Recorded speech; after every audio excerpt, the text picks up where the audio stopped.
Hey Karim came. I have played a lot of characters. I wanna settle down on one because I feel like just having a range of characters is good, but you never really know how to play each one of them.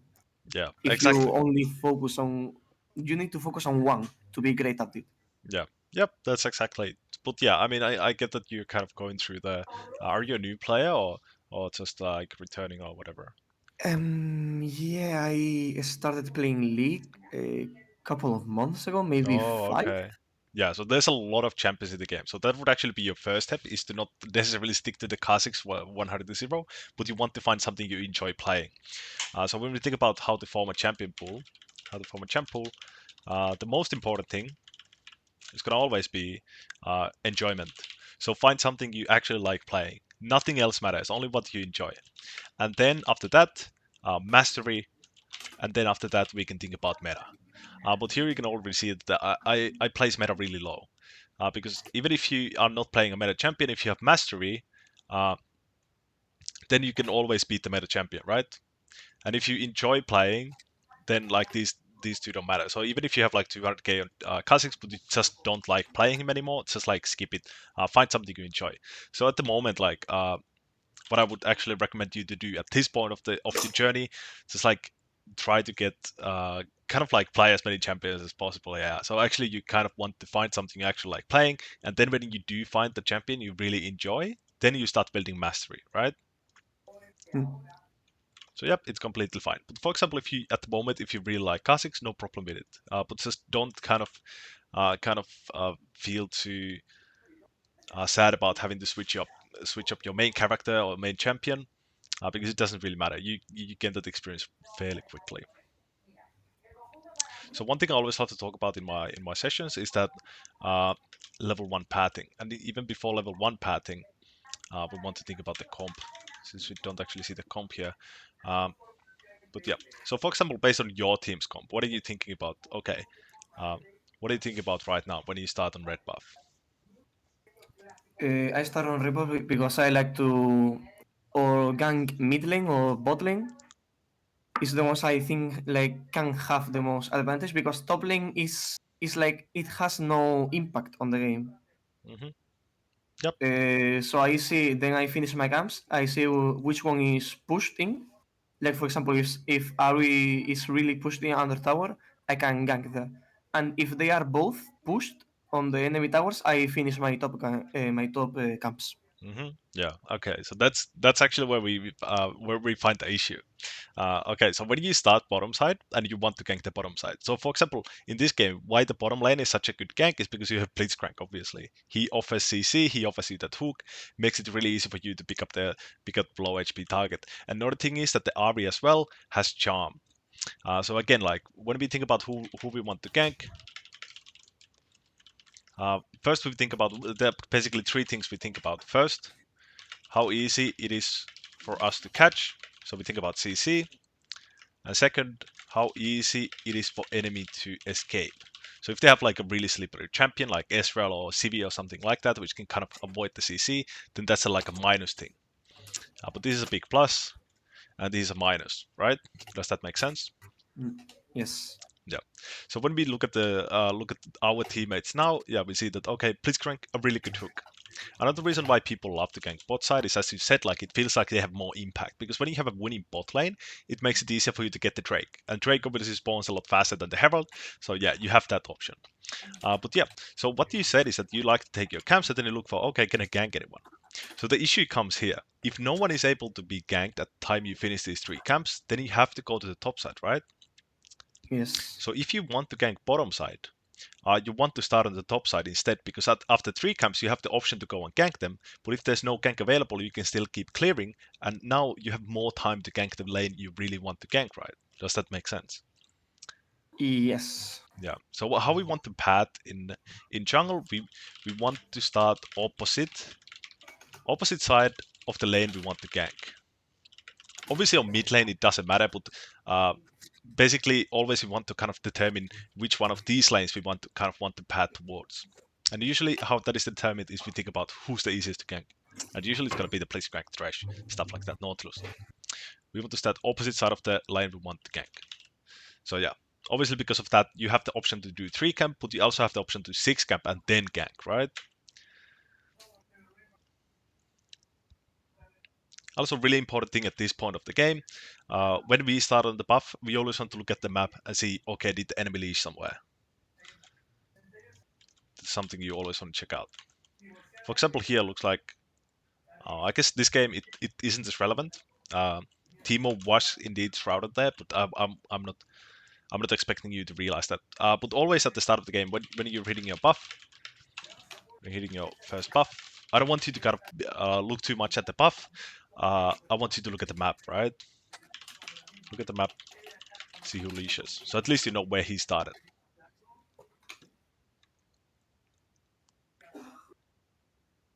Yep.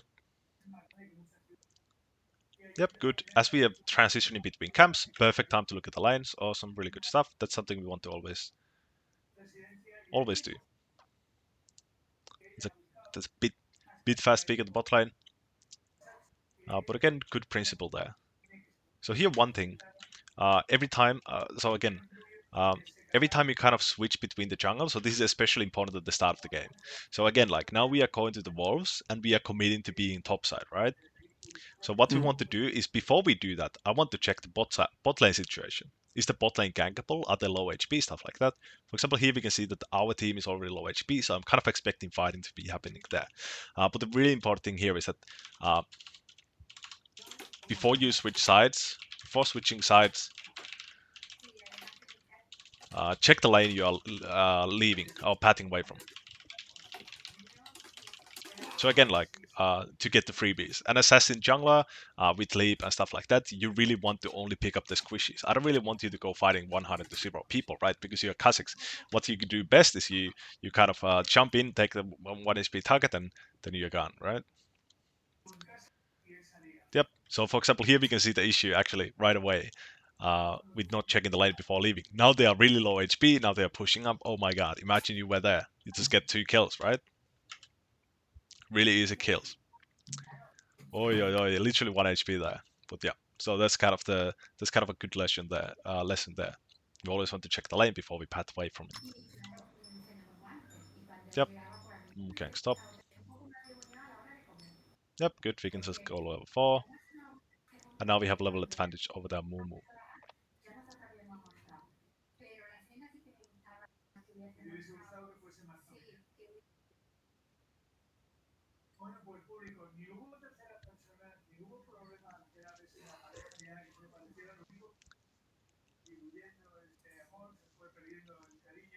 So here's one a pretty simple tracking trick. We see a Mumu a few times, and we already see him on the map. So every time the jungler shows like this, we also want to click on them. And what we want to look for, we want to look for the buff underneath their feet. So here he has red buff. So when we go for the red buff, there's no way it's gonna be up, right? Oh, I didn't know that you could see the buffs under Yeah, the you can character. see the red buff here, and you have a blue buff. The reason why you don't have a red buff anymore is because the one you already took has run out. Mm.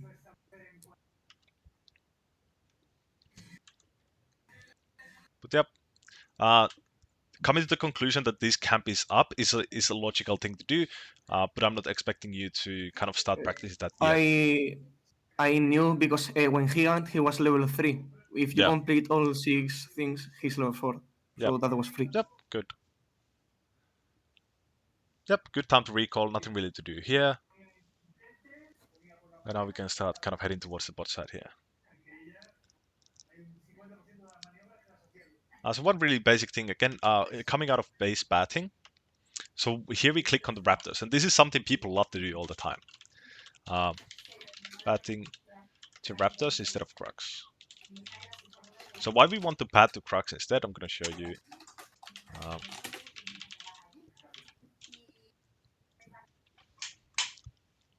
so kind of the same idea as at the start of the game when we talked about, oh, we want to start at the opposite side of the where we want to gank. Uh, so um, so we have 3 camps spawning up, or 2 camps spawning up at the start of our second declare. So when we go for the Raptors, what we need to do after is we need to go back to the Crux anyway, right? If you want to take the Crux camp, which we probably do. And then we have to kind of loop over and path over the path we already took, right?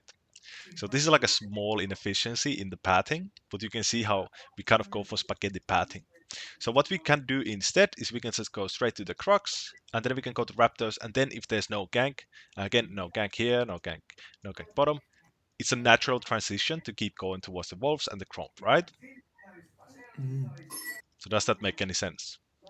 Yes. Yeah, You are basically making, if you go to Raptor first, you are making the same path twice. yeah. And the same goes to the blue side. So on the blue side, we want to start on the Cromp and then go to Wolves. And after the Wolves again, we can look for, okay, gank here, nothing going on. Okay, I can keep clearing, and it's a natural. It feels natural. It's just like a lot more smoother. Uh, Another issue you can kind of come across is when you do this raptor thing, then you go for Crux, then you're like, oh shit, I'm already bot side and there's like no raptors up. I guess that's just gank, and then you go for a bad gank and something like that, and you kind of feel forced to do a gank. I don't want you to come into that, um, get into kind of a mindset like that, right? Yeah, so let's actually see what you do. Okay, so we go for Scuttle. Thanks really there. No, mid gank. Okay, he's pushing up.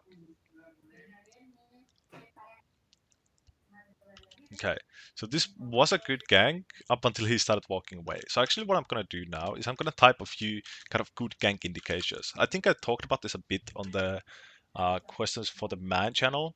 Someone was asking me about what makes a gank good. Was it you actually? No. No, I ask about champions, I think. Okay, so there's a bit more detailed explanation there as well, a bit above your question. Uh, but okay, so let's say uh, how to recognize a good gank. So again, we kind of go back to at the start. So we thought about who we want to gank, how easy it is for to catch them, and how is to sustainability to escape. So these are obviously are the kind of things we talk, I think about at the start of the game. But at this time, uh, low HP, actually, really simple to realize. We just EQ them, they're dead, right?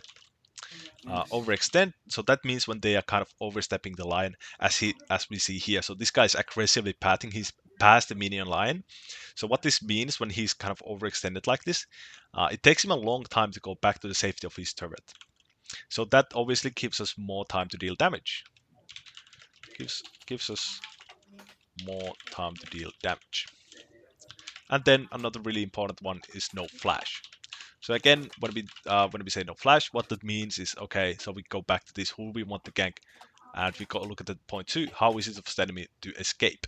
So obviously, when they don't have flash, it's a lot harder for them to escape. So those are kind of the things you want to look for when you are ganking or when you're looking for lions, right? Hmm. So for example, here it's a good decision when he's walking up like this. So again, he's overextended, but he actually decides to walk back, so the gank fails. But if he had walked up even further, the gank does work, right? So, for example, if you're kind of new to reviewing a game, so if you are interested in that improvement path, those are the kind of things you want to look out for. Okay, why did this gank fail? Why did this gank work? Stuff like that.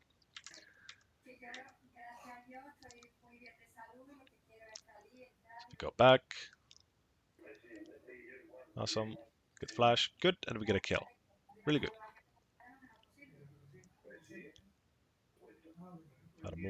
Probably have to flash this. Okay. I thought Ari was gonna help me. Yeah, Arvi got left pretty low. So, yeah, I'm not sure if she had I don't think she had cooldowns. But one thing to note this here is that okay, Ari has literally 0 HP. So we think about um, laner resource. This is something which will become more relevant for you further down the line. But I wouldn't worry further down the way. But I wouldn't worry about it right now. So I this is a really human mistake. I'm not blaming you or anything, or I'm not expecting you to exactly know the mana status and stuff like that. But yeah, uh, yep, it's fine.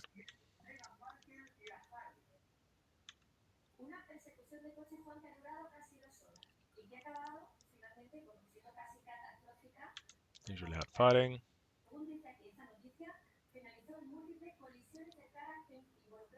Okay, we get another flash. So again, what I want you to think about when you're playing Assassin junglers, you usually want to gank the lioness without flash. So far we have gotten the Nautilus flash and we have gotten the Brand flash. So those are the kind of things I want to focus on. You can kind of re-gank them again. Look to punish flash use. Look to gank later. So when they have no flash, it makes the gank a lot easier to uh, actually do, right? I failed the jump here.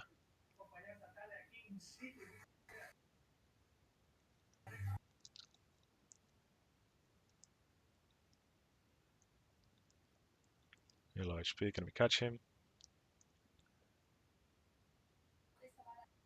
Really nice level 6. Awesome, 2 kills. Okay, so this is another really important lesson. This will probably be the last one I have to go. Dinner, have dinner. But one thing about this is okay. We kill the mid laner, and then we kill the jungler. Okay, so there's 2 players off the map. A jungler and mid lane are usually the ones who are also the most active on the map, right? Later on, it's going to be support, but at this elo, it's probably supports are probably mostly on the bottom lane. So what we want to do when we do kill the enemies is we want to transfer our lead. So at this point, we have the numbers advantage on the map, right? We have 2 members of the enemy team down. So what I want you to look out for now we can look for the objective, now we can look for invade, stuff like that. Stuff which you would normally not do, right? Because you don't get to, because they come and stop you. Kind of the same idea as with the Amumu a bit earlier on. He killed you here, and he went immediately to the Drake. Because there's no way you can be there to contest him, right? Because you're dead. So that's kind of the same idea we want to do here. So we want to transfer our lead, take something we would normally not be able to do. And this is mostly like normally not be able to do that. That's not really right, but like which is normally a lot riskier. For example, at this time, even though we are low HP, we could look for the camps here. We could look for red buff here, for example. Herald stuff like that, right? Does that make sense? So that's kind of how we keep the snowball snowballing, right? But yeah, so that would be probably for all of this really short review. But basically, what I want you to kind of focus on from now on is kind of the basic things we just mentioned here. So we want to start opposite side of the lane. We want to gank, and then in terms of like who to gank, how to recognize a good gank, low HP, overextend, no flash, stuff like that. I really want you to start punishing the flash when you're playing khazix. It's so easy. You just jump on them and they die, basically. So yeah, kind of try to remember, okay, I just got the flash of the mid laner. So yeah, look to punish flash. Another thing is, a really big thing here is that gank the lane with CC and look to gank the lane with CC. Right? And also, again, in the AMA channel, Yeah. there's a more detailed thing about the good ganks and stuff like that. But yeah, I'm gonna send you these notes right now, and what I'm gonna do, I'm gonna upload this to YouTube, and I'm gonna send it to you, and you can watch it over again. Yeah, I already wrote everything you noted down, so you don't have Oh, okay. to give it to me. Okay, well, that works as well. I'm just gonna send it anyway because in case we do further reviews, I kind of want to see, okay, what we did talk about last time and stuff like that. But yep, I'm gonna upload this to YouTube. I'm gonna send you the link shortly.